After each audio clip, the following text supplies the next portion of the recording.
Totoo ang coronavirus. Nasa Vatican ito, nakatago. Delikado ito, kaya naman dapat ay hindi mapasakamay ng kahit na kanino. Ito ay ang sabi ng isang pare na Vatikano. Ikukwento ko sa inyo ang makina na may kakayahang panoorin ang mismong nangyari sa nakaraan.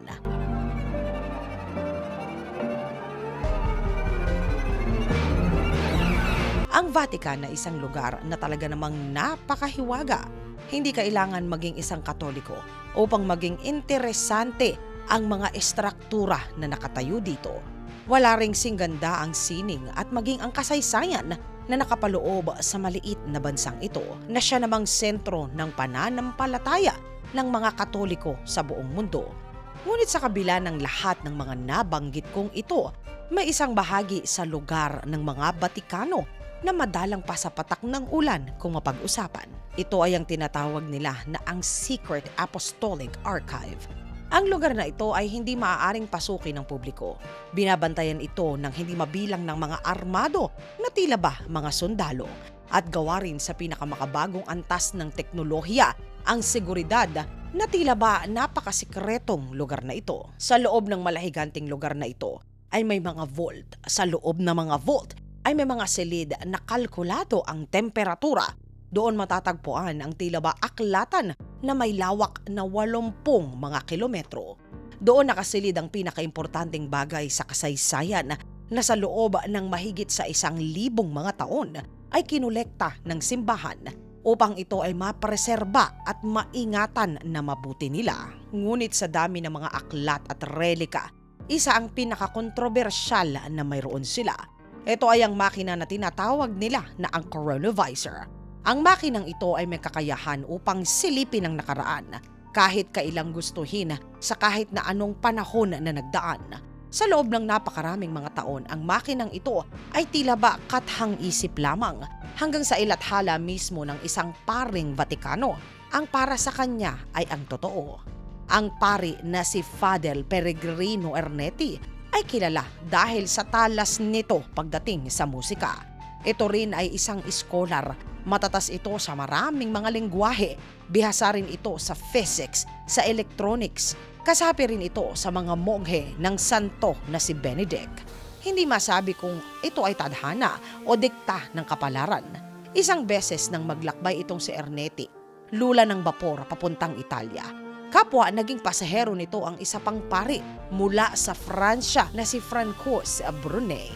Tila ba pareho sila ng hilig, parehong matatas sa iba't ibang lengguwahe. Pareho sila na mahilig sa pananaliksik, sa kasaysayan at maging sa siyensya. Kasama sa pinag-usapan nila ay ang iba't ibang interpretasyon ng banal na aklat na Biblia. Ngunit sa kanilang pag-uusap, bigla na lamang sinabi ng paring si Ernetti nang walang kailangan na isalin pa dahil posible naman na makita mismo ng ating mga mata ang tamang kaganapan na nangyari noon sa kasaysayan. Napangiti itong si Brunet. Unang inakala nito nang nagbibiro ang kanyang kausap, ngunit ayon mismo sa kanyang pari na kaharap. Totoo na may makina na may kakayahan na totoong makita ang naganap na totoo sa nakaraan. Dagdag ng pari na ito ay ang isa sa pinakakatago-tago sa Vatican, ang makina nila na ang tinatawag na coronavisor. Hindi daw ito matatawag na isang time machine dahil hindi naman maaaring pisikal na maglakbay ang isang tao sa nakaraan.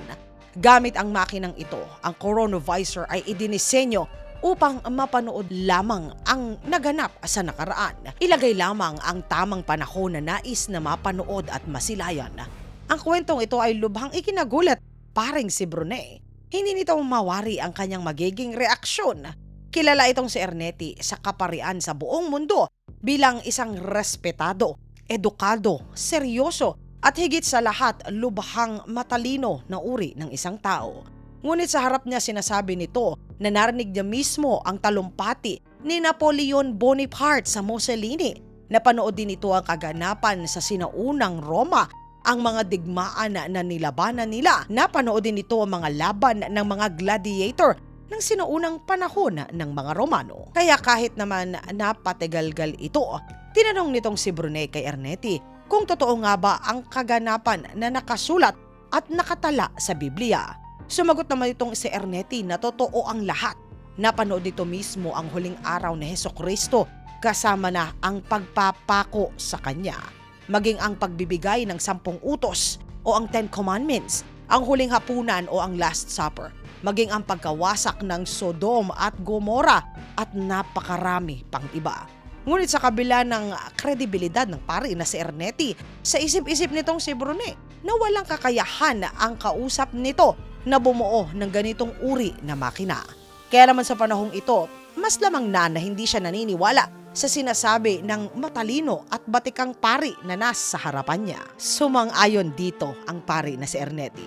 Wala siyang kakayahan, kaya naman sa pagbuo ng makina na sinasabi niya, kinailangan niya ng tulong ng 12. Nang taong 1952, may tinatrabahong proyekto ang pari na si Ernetti sa Universidad ng Milan sa Italia.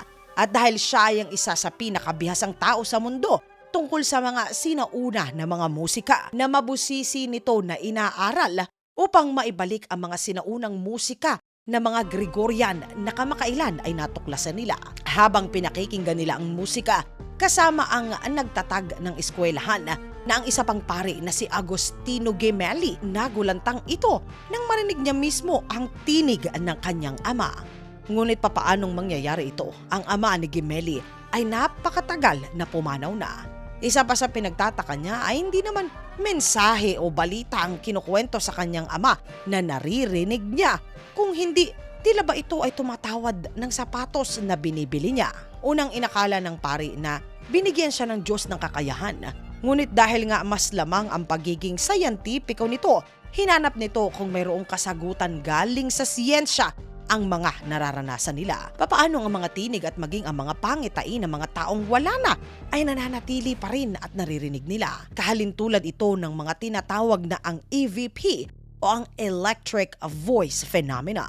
At dahil nga itong si Agostino Gemelli ay may posisyon upang gastusan at pag-aralan ang tungkol sa kanyang nararanasan, inatasan nito ang kapwa niya pari na si Ernetti na bumuo ng 12 na pinakamagagaling na mga sayantipiko sa buong mundo upang mas malalim pang tuklasin ang kakaibang kaganapang ito. Sa pagpapatuloy ng kwento nitong si Ernetti, 2 sayantipiko lamang ang inilabas niya ang pangalan. Ito ay si Enrico Fermi.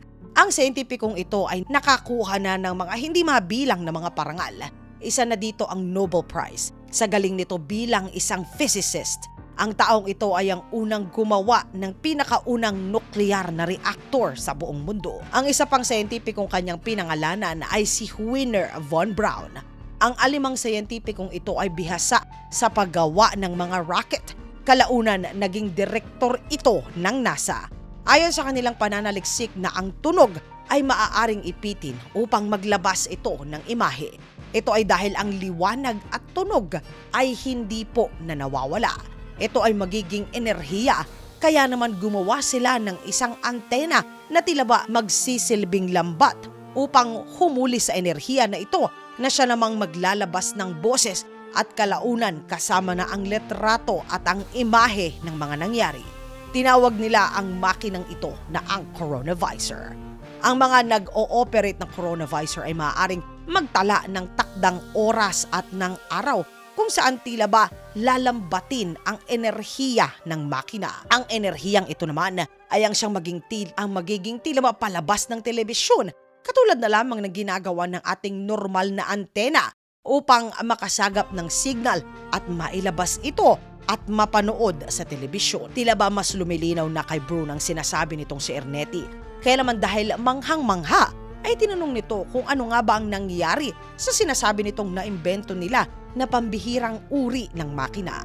Ayon kay Ernetti na dinala nila ito sa Vatican at dahil nga maaaring masilip ng coronavirus ang lahat ng kaganapan sa nakaraan, maaari itong maging isang napakadelikadong armas.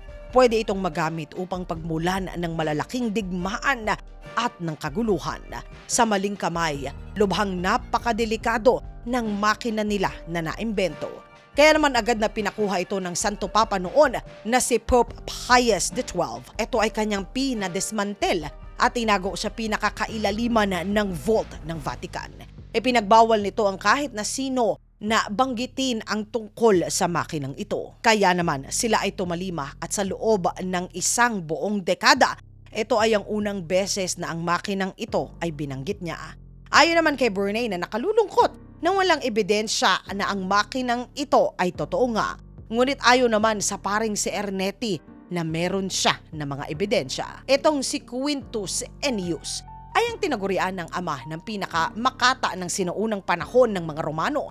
Meron itong dula na sa sobrang kontrobersyal ay ninhais ng mga sayentipiko na ito ay matuklasan. Ngunit dahil nga sa tagal na ng panahon ay nawala ito ng record sa kasaysayan. Salamat na lang sa paring kay Ernetti. At dahil sa tulong daw ng coronavisor ay natapos nito ang dula na hinahanap nila. Ang sinasabing pambihirang sinaunang dulang ito ay ibinigay niya ang record sa mga sayentipiko. Ngunit papaano? Tanong ng kausap niya na ang paring si Brunei. Ayon kay Ernetti na pinanood niya ito mismo, bumalik siya ng ika-169 BC at pinanood mismo habang sinusulat ang dulang ito. Saka sinulat niya ang detalye at ibinigay sa mga eskolar. Ito ay upang matapos nila ito na mapag-aralan. Matapos pa ang 12 mga taon ay muling nawala na naman ang usapin ng makina.